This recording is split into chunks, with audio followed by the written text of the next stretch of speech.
Renee Graziano, she grew up as the daughter of one of the most notorious figures in modern mobster history, and now she's one of the most notorious figures in television. I told you exactly what I thought about you, felt about you out loud. She's a sneaky, conniving, head-on chick. Go right to the point. Head on. I'm head on. Fresh off the season premiere of the hit VH1 television show Mob Wives, she's the daughter of incarcerated Bonanno crime family boss Anthony Graziano and the ex-wife of Hector Pagan Jr., who also has mob ties and played a role in the arrest and conviction of her father.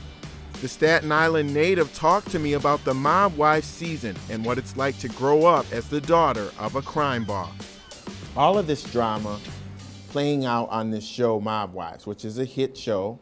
The pop culture is fascinated with the idea of women who are married to people who are famous or have had fortune or misfortune. You have the mob wives, now you have the basketball wives, the ex-wives, all of these shows, right? What is the fascination? I enjoy watching the drama on the other shows, just so I don't feel like I got that much. That's me. As far as mob wives go, I think people are fascinated with the word mob, period. Hollywood has been doing movies for years, so I just think it's that. You're getting a look into a lifestyle that is not supposed to be spoken about, but I have a voice, and I'm going to use it. What do you see as your job on the show? I make everything interesting. Being that I know what a lying, conniving, no good piece of he is, I don't choose to take this any further. I hate to say it like this and sound maybe a little conceited, but I'm like a lot of that show, maybe like 75%. I would argue that show couldn't exist if you weren't on it. And I would kiss you right now because that is the greatest compliment. Thank you very much. No, I don't want to be an actress. I'm not an actress. I'm a real person. I'm sorry. Anybody can make money off of me because of my talent to be naturally filled with drama. That's natural for me. She could call me whatever. She calls me a junkie, and I'll bury that so she better be real careful with me. Being a wardrobe stylist is definitely a talent for me. And that's where you started. That's where I started. I started working for Tiffany Hasborn. The first cover I did was Entertainment Weekly, was 50 Cent and Jay-Z. I started at the top. That's pretty good. It was good the for a most first cover. amazing feeling in the world.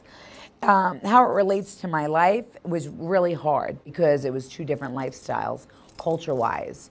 The Italians felt one way, you know, the urban was a different way. So for me, it was kind of like a push and a pull, but I made a decision to do something that I wanted to. I love the people that I work for, and I was hired by many people, but if I didn't feel comfortable with you, I couldn't work for you. Your sister grew up alongside you. She's the creator and the producer of Mob Wives.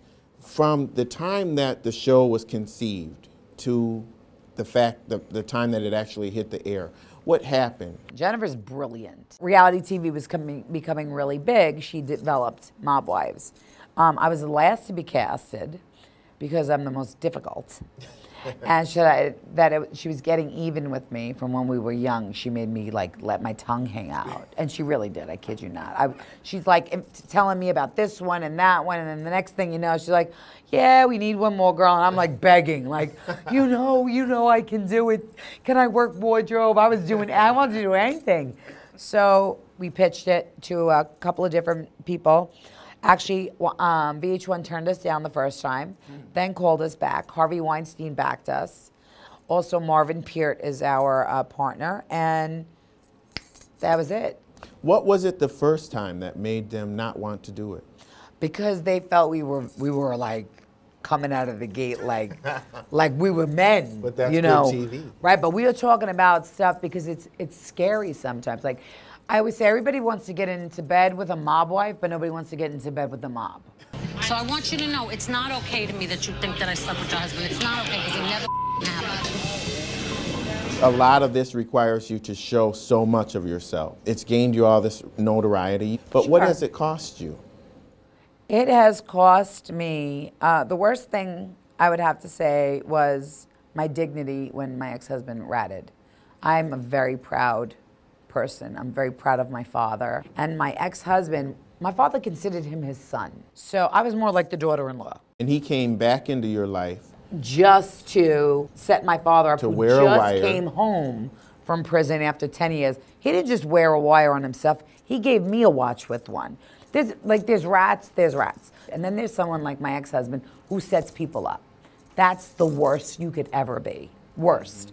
What it cost me was watching my son suffer. See all my other friends, and they all have these happy families, and then I've been let down from you, I've been let down from my dad. Why let the cameras keep running? Is there entertainment value in showing your pain? What lets you do that? I'm so tired of people thinking that my life is glamorous, that I'm doing this for money. First of all, I don't get paid that much, one.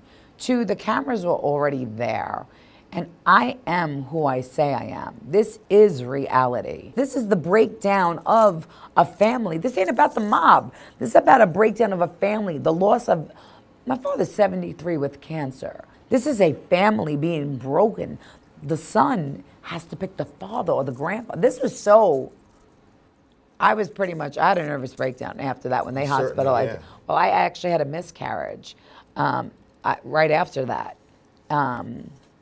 And they put me in the hospital, and that was it for me. I just broke. I broke. So many of the stories, the epic stories, The Godfather, Bronx Tale, Scarface, all of them have that similar theme. Goodfellas. Oof. Things stay in the family. You never go outside the family. You never talk about the family. And then you guys come along with a show that's being viewed by millions of people about your life. Was it seen as a betrayal by any of your old friends? It doesn't matter. Their opinion doesn't matter. I know I didn't do anything wrong. I do not speak about business. If something is public knowledge, if somebody went to jail, your papers are out, or it's public knowledge. You can look it up. You can Google anybody you want. So I felt I wasn't saying anything. You do not bite the hand that feeds, because you don't eat. So that's what that is. How did you get your father from that period in which he wasn't talking to you to the period now where he's incarcerated in West Virginia, but you have a very tight relationship? How did you get there? Oh, when I had my surgery, when I was down there, when I lost all that blood, my father started to call me, and we started to talk again. It was just that feeling of, that's my family, and that's why I love my father, because of the passion that he has for his family. It's one of the reasons that people like the show so much. It's because it flies in the face of the tradition that women should stay in the background. I think the viewers like the fact that I am the king and the queen of the house. I take care of everything. I'm the mother, the father, the sister, the brother. I do it all. So we have to change the lock because someone broke into the house. And there are many women that are like me, but they don't have that voice. They don't got that VH1 platform. So guess what? I'm going to speak for you. Okay, so they're going to live vicariously through you. Go ahead. Domestic violence, depression, addiction. I'm not here to play fancy girl in a fur coat. I'm here to give you who I really am. I'm depressed because my life has been nothing but drama. How many years have I been going to visit people in prison? I'm up to like 25 years. I've been to 36 states because of the federal government. I have written probably over 5,000 letters. I have everything tracked. So for me, I'm not here to rap. I'm not here to be fancy. I'm here to be me. Do you think that you would have struggled with addiction if you didn't do the show? I've struggled with addiction way before the show. Okay. Would it have gotten worse? The show made it worse. The show, my ex-husband did. He was switching my medication at one point. It plays out on the show. You're going to see a lot on the show. You want to sit here and call me a junkie? You absolutely have no right to call me that. I'm an addict. I'm an addict. I've had a problem with the pills since my surgery, and then it got increasingly worse once my ex-husband betrayed my whole entire family. Like I said, I'm a domestic violence survivor over 20 years, sexually assaulted when I was like 36 years old. I have got surgeries, like cervical cancer. I've been through more than 20 women, and God just keeps giving it to me. I had to ask him the other day for a break.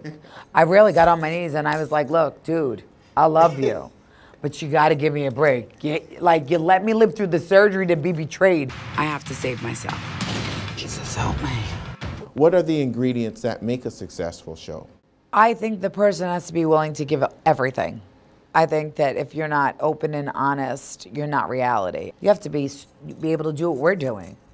You have to play off each other. You have to be able to give everything. It's been very successful. How long do you think it will go? I hope it goes for as long as it does for me. I'm not sure what I'm going to do after this season. If I was to do something, I'd like to maybe break away from this and be more of me. So if I really could do anything, I'd like to produce some music, because I just love it. I could put on Otis Redding, Al Green. Okay. I have a thing with music. I can hear it. I can put it together. I learned it. I work with Bad Boy. I learned a lot. Stevie J. You're going to find an artist, or have you I've spoken with Kay Michelle and Lamaya Good, and I want one more girl, and I want to remake the Jones Girls. You're going to make me love somebody else. Wow. I'm enjoying my life. And I haven't been this happy, and I can't even tell you how long. You look awesome. Thank you. All right, well, let your light shine, Renee Graziano. Thank you. I want to thank you so much for doing you. the business of celebrity. Thank you. You heard it there from Renee Graziano as she gets ready to embark upon another successful Mob Wives series. I'm Lee Hawkins for the Business of Celebrity. We'll see you next time.